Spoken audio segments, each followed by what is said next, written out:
प्रणाम।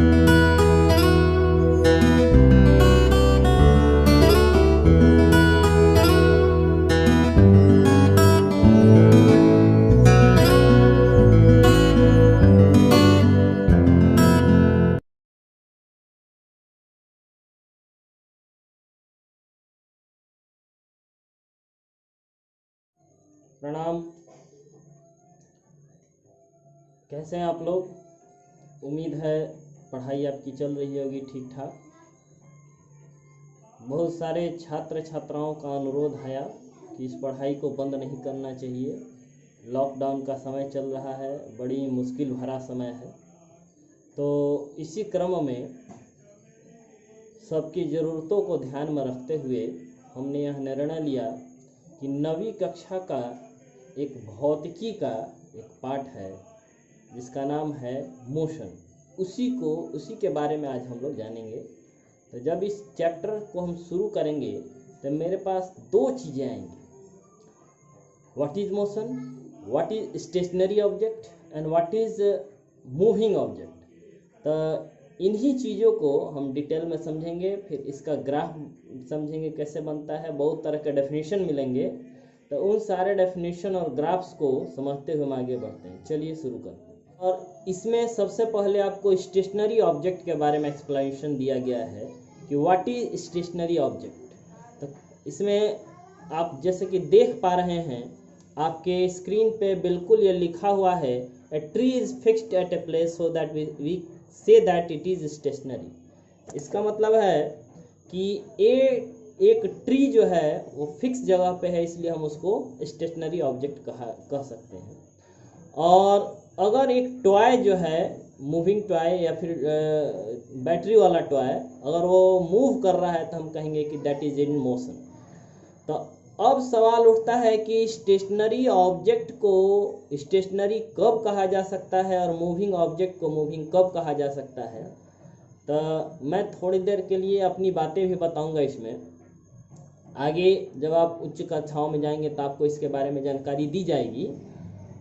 एक हमारे जर्मनी के बहुत अच्छे साइंटिस्ट, बहुत ब्रिलियंट साइंटिस्ट अब तक का माना जाता है, जिनका नाम था अल्बर्ट आइंस्टीन। उन्होंने कहा था कि किसी भी ऑब्जेक्ट को स्टेशनरी या मूविंग किसी रेस्पेक्ट में कहा जा सकता है। अगर किसी से उसका रिलेशनशिप नहीं बनाया जाए तो उसको मूविंग या स्टेशनरी कहना बिल्कुल सही नहीं है। उदाहरण मैं बता दे रहा हूँ, बहुत छोटी चीज़ है। अगर आप एक मूविंग ट्रेन में बैठे हो तो आपके सामने वाला व्यक्ति आपको चलता हुआ दिखेगा? आप कहेंगे बिल्कुल नहीं दिखेगा।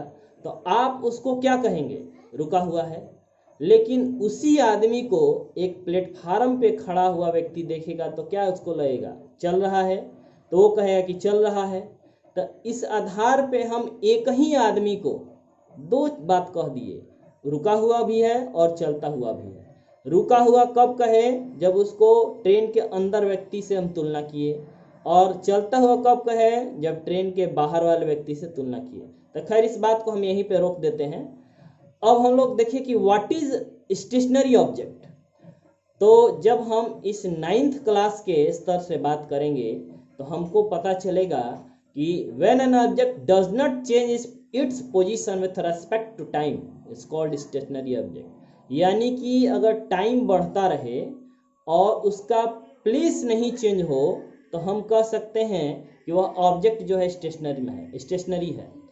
एग्जाम्पल के तौर पे अगर 5 बजे कोई ऑब्जेक्ट एक जगह पे है, 5:10 देखने के बाद भी वो ऑब्जेक्ट उसी जगह पे है, तो इस दौरान हमने देखा कि टाइम तो चेंज हुआ लेकिन उस ऑब्जेक्ट का पोजीशन चेंज नहीं हुआ, तो हम कह सकते हैं कि दैट ऑब्जेक्ट इज स्टेशनरी। तो यानी कि समय के साथ उसका पोजीशन चेंज न हो वो स्टेशनरी ऑब्जेक्ट है। लेकिन उसका ऑब्जर्वेशन जो होना चाहिए एक आपका फिक्स ऑब्जेक्ट के साथ होना चाहिए। जैसे मान लीजिए कि आप देख रहे हो एक जगह से, तो उसी जगह देखिए 5 बजे भी और उसी जगह से 5:10 पे भी देखिए, तभी हम उस ऑब्जेक्ट के बारे में क्लियर एक्सप्लेनेशन कर सकते हैं कि ऑब्जेक्ट स्टेशनरी है या नहीं है। अब सेकंड ऑब्जेक्ट आता है कि व्हाट इज मूविंग ऑब्जेक्ट।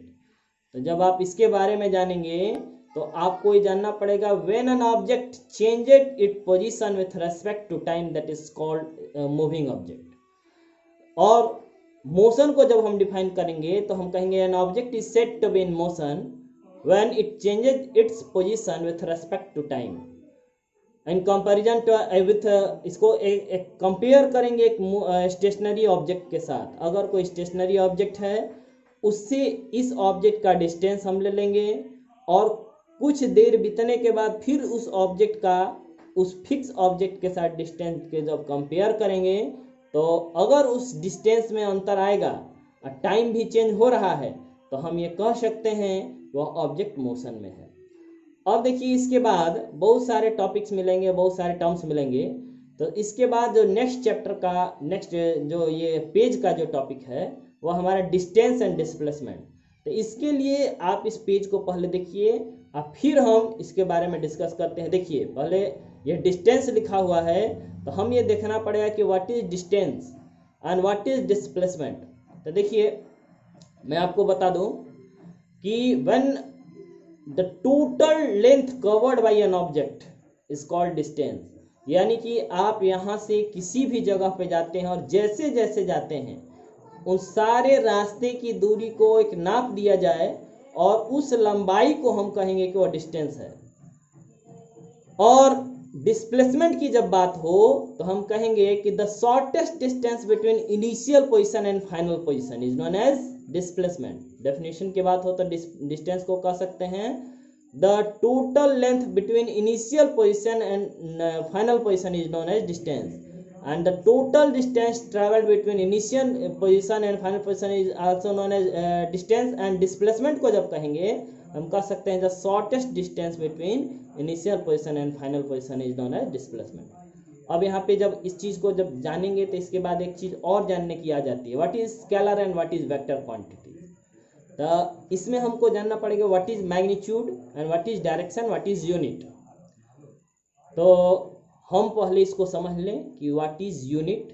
जैसे देखिए बहुत सारे फंडामेंटल आपके क्वांटिटीज़ हैं, बहुत सारी राशियां हैं जिनको हम लोग मापते हैं मेजर करते हैं। जैसे कि लेंथ है तो लेंथ को जब हम मेजर करेंगे तो मीटर में ही मेजर करेंगे।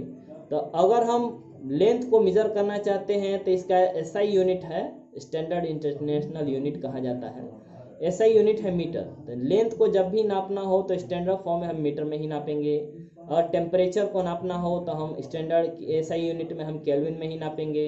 और इसके तरह बहुत तरह की हमारे क्वांटिटीज़ हैं, फिजिकल क्वांटिटीज़ हैं, इनको हमें मेज़र करना है। तो हर एक यूनिट को मापने का एक मेज़र होता है और उस मेज़र का जितने बार नापते हैं उसका एक मैग्नीट्यूड रहता है। जैसे हम 5 मीटर लिखे तो 5 जो हमारा है वो हमारा मैग्नीट्यूड है और आपका जो मीटर है यूनिट है। अब यहाँ से हम स्केलर और वेक्टर के कॉन्सेप्ट को समझ सकते हैं। अगर हम सिर्फ 5 मीटर कहें तो हमारे पास क्या है, यूनिट है और मैग्नीट्यूड है। तो इस तरह के क्वांटिटीज जिसमें डायरेक्शन न हो सिर्फ मैग्नीट्यूड हो तो उसको हम लोग कहेंगे स्केलर। अगर एक चीज़ और कह दिया जाए 5 मीटर टुवर्ड्स ईस्ट तो इसमें क्या आ जाता है, हमारा यूनिट के साथ साथ डायरेक्शन भी आ जाता है। तो इस तरह के क्वांटिटीज को जिसमें यूनिट के साथ आपका डायरेक्शन भी हो उसको हम लोग कहेंगे वेक्टर क्वांटिटी।